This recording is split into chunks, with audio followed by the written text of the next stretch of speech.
So day two of Web Summit 2015, and I'm joined by Shervin Pishevar, who is a well-known serial entrepreneur in the tech space. This year he's here to talk about Hyperloop Technologies, which is one of his newer investments.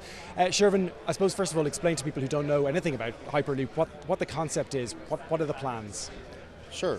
First of all, I'm very happy to be here in Ireland. I make sure to come here to Dublin every year for Web Summit, mostly to get the good luck of the Irish.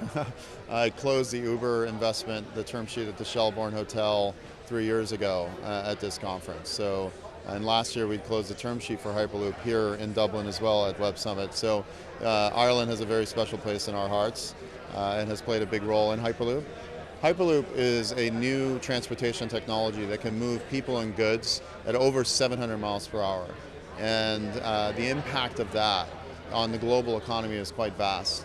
And what we hope to do is replace many of the transportation solutions today that exist. And if you look at cargo alone, the benefits not only for moving goods and people at those speeds have massive impact on how fast the global economy can work, and in job creation and economic opportunity for people around the world who are locked in on old infrastructures that are degrading and falling apart.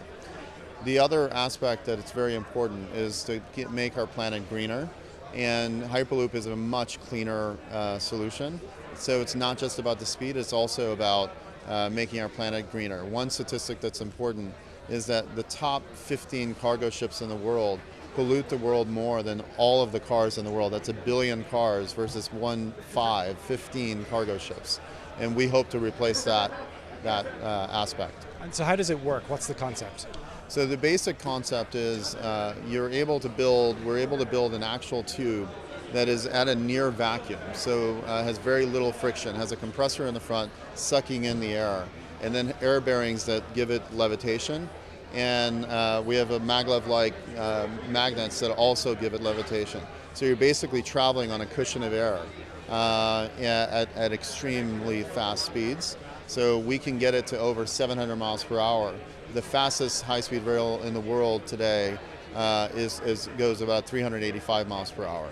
And what's the timeline on this then? Obviously it's a very early stage at this point. I think the idea first mapped out by Elon Musk back in 2013, and the mantle taken up by yourself and another company, I suppose, that are competing with you. But at what point are you at? How soon do you think this can become a reality? So we've raised millions of dollars today for Hyperloop Tech. For our company, assembled an incredible board of directors of people from the political and tech space, people like David Sachs, people like Jim Messina, others who are on the board, Peter Diamandis, and an incredible team of now 68 people full-time on a 3-acre campus in downtown Los Angeles. We are barreling ahead very fast, executing very fast. We are hitting our Kitty Hawk moment by the end of 2016. So we'll be able to actually get a full-scale system on a 2-mile track going 700 miles per hour. That'll prove the technology works, and then we'll begin to build projects around the world after that. Do you think the first one will be on the west coast of the States, or are you looking elsewhere to do that? It will most likely be, we're looking at projects in the US and also projects around the world. The test track itself will be in the US. And from a cost point of view to build, how does this compare to rolling out a new rail system, for example, a high-speed rail system? It's actually cheaper, significantly cheaper than the current high-speed rail systems.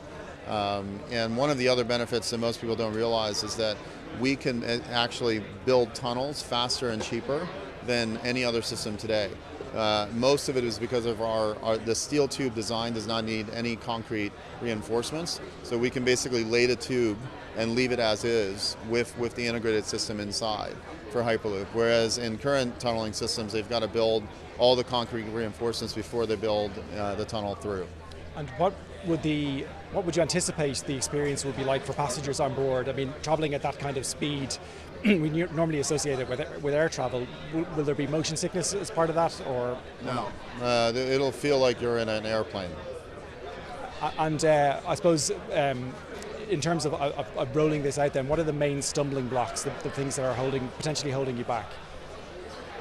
Mostly regulatory, governmental roadblocks in terms of moving things ahead. Anytime you have a disruptive technology like this, and we saw this with Uber as well, there are many vested interests today in the world that want to hold back the world from adopting these types of innovations and disruptions, mostly to protect their own economic interests that are tied to old infrastructure that they still have a monopoly and they're taxing the world with. So it's important for us, that's why we see this as a movement to push through that. And with the Kitty Hawk moment, we've seen also, once that happens, we've seen the support of people around the world. People are so supportive of the idea of Hyperloop. We believe that most governments will begin to convert to Hyperloop technologies once that moment happens. Just one final question. You were talking at the start about the fact you love coming to Dublin, and I suppose the effect that that's had on your investment in life. Obviously, the summit moving to Lisbon next year. Do you have a view on that? Oh, I think I think Paddy and his team are incredible, and they're good business people, and they're making decisions that I can't really question. But again, Ireland has been very good to me, and I have a great love for this country and its culture and its people, and I hope that we continue to come here in the future. Shervin Pishevar, thank you very much indeed for joining us. Thank you.